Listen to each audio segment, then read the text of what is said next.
Now, the real estate finance market, which is really, I think, the ground zero of this, okay, of what we're talking about here today. There's $3.5 trillion worth of loans, and as everyone in here knows, those loans all have balloon maturities. And so how, we are now in a system where yesterday's lenders are either gone, completely gone, or highly impaired. Regulatory expectations and oversight is uncertain, but likely to be much more scrutinizing than it had been in the past and much more limiting in the past. So probably the biggest challenge for the industry is going to be debt capital. Who will provide debt capital? What would be the price of debt capital? Who's going to refi all these loans? And it's a big question. This goes to show you kind of who owns the loans, which means who's likely to lose a lot of money. Okay? Owning loans is something that's not good right now, unless you bought it yesterday, and even then it's questionable. And this shows you how much is maturing, right? I have two lines of maturing loans. There's $1.3 trillion of scheduled maturities, so it's roughly $300 to $400 billion a year, each year. But then there's these unscheduled maturities, right? These loans, and there were so many loans in 2006 and 2007, which were the biggest lending years in the history of the United States. So many of those loans were underwritten with sub 1.0 coverage ratios, meaning that the property didn't actually generate enough income to pay the mortgage at a 5.5% interest-only rate, okay? And those loans that didn't have a 1.0 coverage, the lender obviously believed the story, as did the owner of the property, that we were in a bull market and the economy was going to take off and rents were going to continue to grow, and there was only a shortfall for some fixed period of time. And so generally the lender would lend the shortfall as well in the form of an interest reserve that would pay the subsidy of the shortfall. And it was imagined that that would carry the property to the point where it covered its debt service coverage ratio. Unfortunately, rents didn't go up. And those interest reserves that were scheduled to last to bridge to a certain point are going to burn off. And so we're seeing that happen.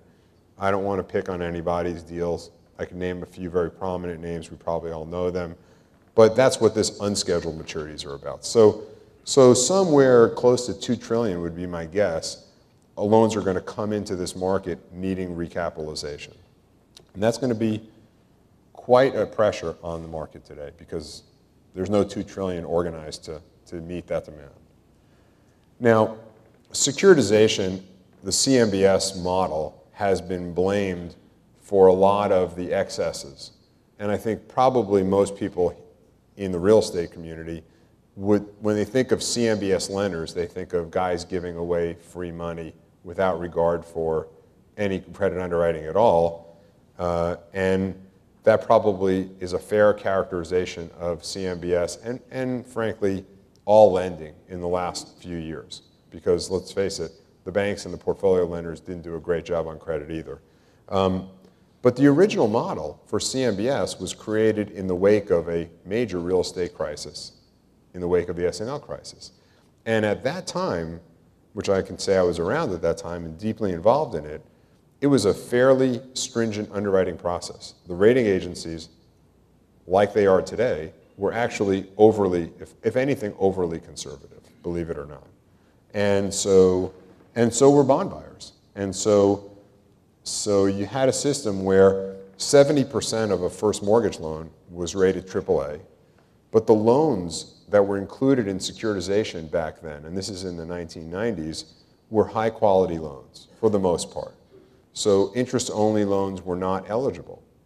Loans had to actually have positive debt coverage ratio, generally a minimum of 1.1 or 1.15, and not on a 5 or 6% interest-only rate, but on an exit cap rate. So if it was a shopping center, it had to have that coverage on a 9 cap. Because it was understood that when you're making a 10-year loan, it doesn't matter, you can't predict what the interest rates are going to be. You have to revert to some long-term average. So I would say smart underwriting governed this CMBS model for most of the 90s. And the creditworthiness of those loans have proven over time to be such. Now, in the last cycle, at the end of that cycle, when free money was being literally given away, you saw a number of things occur.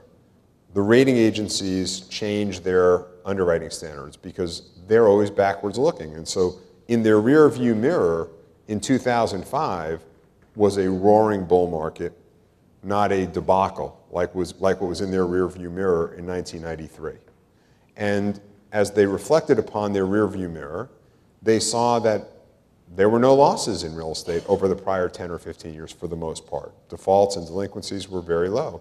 And they thought maybe, I'm sure that was going through their mind, they thought maybe the underwriting standards that they created in the wake of the S&L crisis were too conservative. And so they liberalized their standards. And they decided that instead of 70% of a first mortgage being AAA, 90% deserves to be AAA.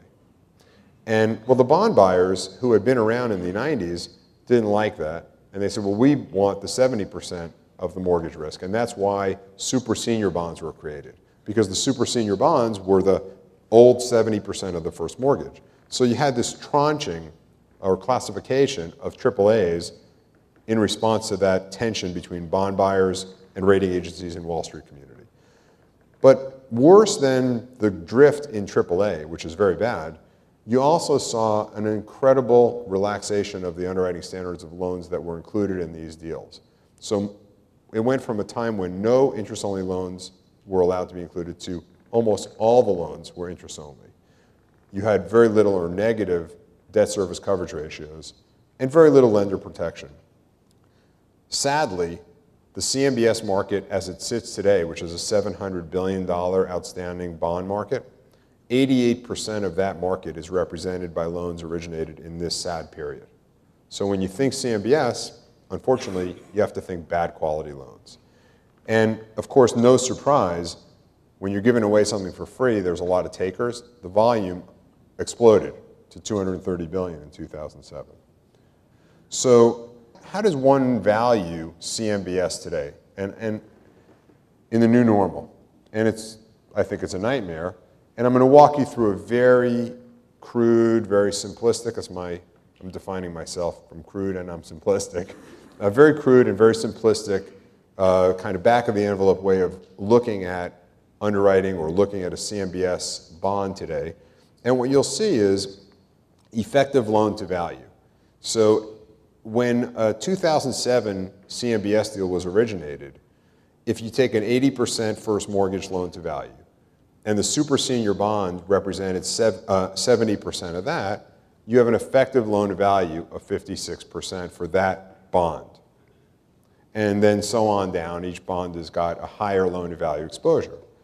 Now, remember, the next two classes were still AAA. So back then, the rating agencies felt that a LTV as high as in the low 70s still warranted a AAA rating, which is actually a bit mind-blowing when you think about it. But now let's look at today. And let's pretend today we have a 7.5 cap rate, which we all know we don't have, okay? But let's apply that 7.5 cap rate to a lower NOI. And what I did is I took the average NOI decline in the 1990s, which was 25% in this country. So I took the 25% NOI decline that typified the last down cycle, major down cycle we went through. And I applied a very optimistic cap rate to that declined NOI. And look at the LTV exposure of that super senior bond is now today 93%. And when you factor in foreclosure costs, you're kind of close to 100% exposure on the super senior AAA. When you look at the other two AAA classes, you're well over 100% LTV on today's, again, crude and simplistic back of the envelope analysis.